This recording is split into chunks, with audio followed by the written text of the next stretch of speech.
জ্যোতির মাথায় এলো ভারতীয়দের সর্বজনীন পোশাকের ডিজাইন করতে হবে।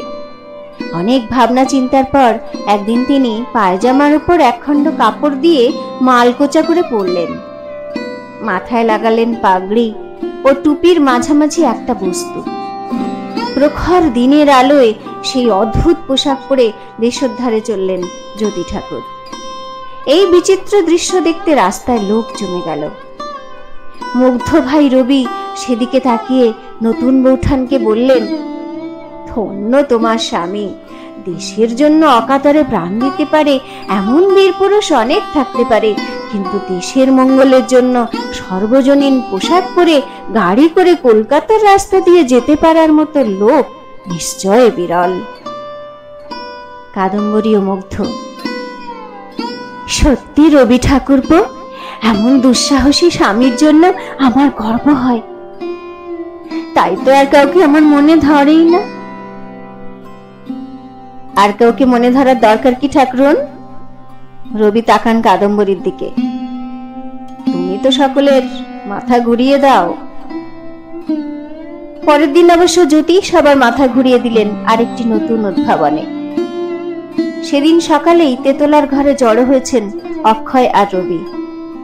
দুজনে পাল্লা দিয়ে কবিতা পড়ছেন আর কাদম্বরী লুচি তরকারি জোগান দিয়ে যাচ্ছেন। জ্যোতির হঠাৎ মনে হলো এই দুই কবি বিহঙ্গের গান শুধু আকাশে মিলিয়ে যাচ্ছে, ওদের জন্য একটা স্থায়ী ব্যবস্থা করতে হবে। কাব্যপাঠ থামিয়ে দিয়ে বললেন, আমার মাথায় একটা আইডিয়া এসেছে। কাদম্বরী কৌতুক করে বলেন, তোমার মাথায় তো সবসময় আইডিয়া গিজ গিজ করছে, এ আর নতুন কি? না না, এই একেবারে নতুন, শুনলে চমকে উঠবে। রবি ও অক্ষয়ের অগাধ আস্থা তার উপর, তারা উৎসুক হয়ে ওঠেন। জ্যোতি বললেন, আইডিয়া একটা পত্রিকার। এই ঘর থেকেই বেরোবে একটি চমকে দেওয়ার মতো সাহিত্য পত্রিকা। তোমাদের আর যাযাবরের মতো ওড়াউড়ি করতে হবে না, যা লিখবে সব ধরা থাকবে পত্রিকার পাতায়। রবি উত্তেজিত হয়ে ওঠেন। ওহ জ্যোতি দাদা, তোমার এই আইডিয়াটা একেবারে তুরুপের দাস। বাবা মশাইকে রাজি করাতে পারবে তো? আগে চল দোতলায় বড়দাদার ঘরে যাই। প্রবীণ বিহঙ্গরাজ মত দিলে বাবা মশাই আপত্তি করবেন না। চারজনে দল বেঁধে নেমে আসা হলো দ্বিজেন্দ্রনাথের কাছে। তিনি কাব্য সাহিত্যের চেয়ে জ্ঞান চর্চায় বেশি ব্যস্ত থাকেন। কনিষ্ঠদের উৎসাহে তিনিও মদত জোগালেন। আইডিয়া তো খুব ভালো, কিন্তু যদি নতুন পত্রিকার কি দরকার, আবার সবাই মিলে তত্ত্ববোধিনীকেই জাগিয়ে তুলি না কেন? জ্যোতি দ্বিধা করেন। বড়দা, তত্ত্ববোধিনীর গায়ে বড্ড রাশভারী গন্ধ। সাহিত্যের পত্রিকা হবে বঙ্গদর্শনের মতো সাধু, অথচ এক্সপেরিমেন্টাল। পাঠকের ঘরে ঘরে পৌঁছে দিতে পারি এমন পত্রিকা চাই, যাতে পাঠকের রুচি উন্নত করা যায়। ভালো পত্রিকা হলে মানুষ তো পড়বেনি, ও নিয়ে চিন্তা করিস না, দ্বিজেন আশ্বস্ত করতে চান। কিন্তু অক্ষয় অন্য কথা বললেন। বড়দাদা, আপনি দেখছেন তো কত শত বাঙালি পাঠকের রুচি এখনো বটতলায় আটকে আছে। জ্যোতি তার কথা লুফে নিয়ে বলেন, সেই নিম্নরুচি পাঠকদের শিক্ষিত করার দায় নেব আমরা। সাহিত্য রুচি উন্নত না হলে জাতির প্রগতি হয় না। তত্ত্ববোধিনী সাধারণ লোকের কাছে পৌঁছতে পারে না। আমাদের সম্পূর্ণ নতুন করে শুরু করতে হবে। দ্বিজেন জানতে চান, তাহলে কি নাম দেবে ভাবছো পত্রিকার? তুমি ঠিক করে দাও বড়দাদা, রবি এবার বললেন। দ্বিজেন বললেন,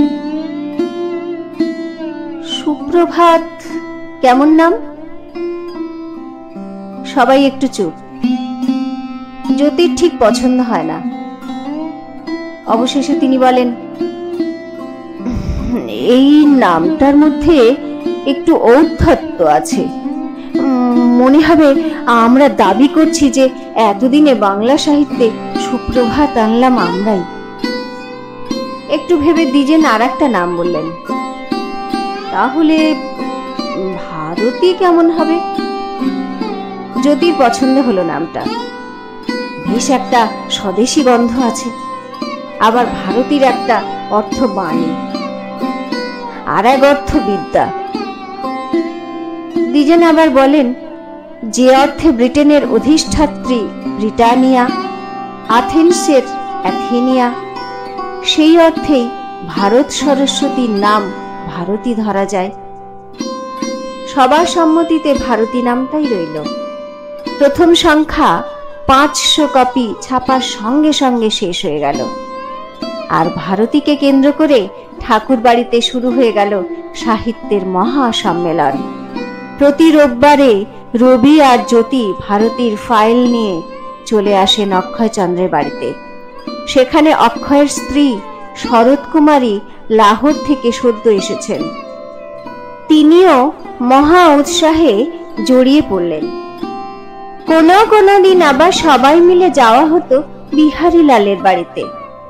রোববার ছাড়া অন্য দিনগুলোর সন্ধেবেলায় প্রায়ই ভারতের দপ্তরবাসে স্বর্ণজানকীর রামবাগানের বাড়িতে। সেখানে কাদম্বরীর সঙ্গে প্রফুল্লময়ীও মাঝে মাঝে চলে আসতেন গান ও কবিতায় বিষণ্ণতা কাটানোর জন্য। স্বর্ণ কোনোদিন ডিনার না করিয়ে ছাড়েন না। ফলে আসর লম্বা হতে থাকে দীর্ঘ রাত্রির সঙ্গে পাল্লা দিয়ে। ভারতী পত্রিকায় অনুবাদ করবেন ভেবে তেতলার ছাদে বসে রবি একদিন কাদম্বরীকে ম্যাকবেথ পড়ে শোনাচ্ছিলেন। 3 ডাইনির বর্ণনা শুনে কাদম্বরী উত্তেজিত হয়ে বললেন, এই ডাইনিরা কত স্বাধীনা, নিজের ইচ্ছে বাঁচে, ইচ্ছে মতো পুরুষের মুন্ডু চিবিয়ে খায়। রবি হেসে ফেললেন, বৌঠান, তুমি ডাইনিদের হিংসে করছো? তুমি বা কম কিসে? সারাক্ষণ আমার মুন্ডু তো চিবোচ্ছই, আর বেচারা অক্ষয় বাবুর তো আর মুন্ডুই নেই। যা, আমাকে ডাইনি বলছো রবি? ভালো হচ্ছে না কিন্তু। কাদম্বরী ঈষৎ অভিমানী হয়ে বললেন, অক্ষয় বাবুর ঘরে শরৎ কুমারী আছেন, তাকে ওরকম বদনাম দিও না রবি। রবি বলেন, হে আমার মাথা চিবিয়ে খাওয়া দেবী, আজ থেকে তোমার নাম দিলেম হেকেটি ঠাকরুন। তুমি ম্যাকবেথের হেকেটি ডাইনি, তুমি ত্রিমুণ্ড গ্রিক দেবী হেকেটি। কোন মন্ত্রে আমাকে ভেড়া করে রেখেছো ঠাকরুন, তুমি জানো। যাও যাও, তোমাকে ভেড়া করে রাখতে আমার বইয়েই গেছে। এখনো নাক টিপলে দুধ বেরোয়, আবার পাকা পাকা কথা। 16 বছরের রবির মাঝে মাঝে নতুন বৌঠানের উপর খুব অভিমান হয়। 16 বছর বয়স কি এতই ফেলনা? সংস্কৃত শাস্ত্রে 16 বছরের ছেলেকে প্রাপ্তবয়স্ক ধরা হয়। এখনো তো এ বয়সে কত যুবক বিয়ে করে বাচ্চার বাবা হয়ে যায়। এই তো সেদিন রবির ভাগ্নে 70 বিয়ে হয়ে গেল। রবি বুঝতে পারেন না বৌঠান কেন শুধু তার সঙ্গেই এমন কৌতুক করেন। একে তো তিনি এখনো প্রতিশ্রুতি মতো পুরস্কার দেওয়ার নাম উচ্চারণ করছেন না, তার উপর জ্যোতি দাদাকে তিনি যত মনোযোগ দেন, ইদানিং তার অর্ধেকও যেন রবিকে দিতে চাইছেন না। অথচ কেন যে তার একটু প্রশংসার জন্য রবির কবি মন কাঙাল হয়ে থাকে, নিজের ওপরই রাগ হয় তার। জ্যোতি ও অক্ষয় এলে কবিতা পড়া শুরু হয়। একসময় তেতলার ছাদের সান্ধ্য বাসর শেষ হয়ে সবাই ঘরে ফেরেন। জ্যোতি ও কাদম্বরী নিজেদের শোবার ঘরে চলে যান। তারপরেও অনেকক্ষণ একা একা ছাদে ঘুরে বেড়ান অস্থির রবি। কত কি আকাশ পাতাল ভাবনা মাথায় আসে।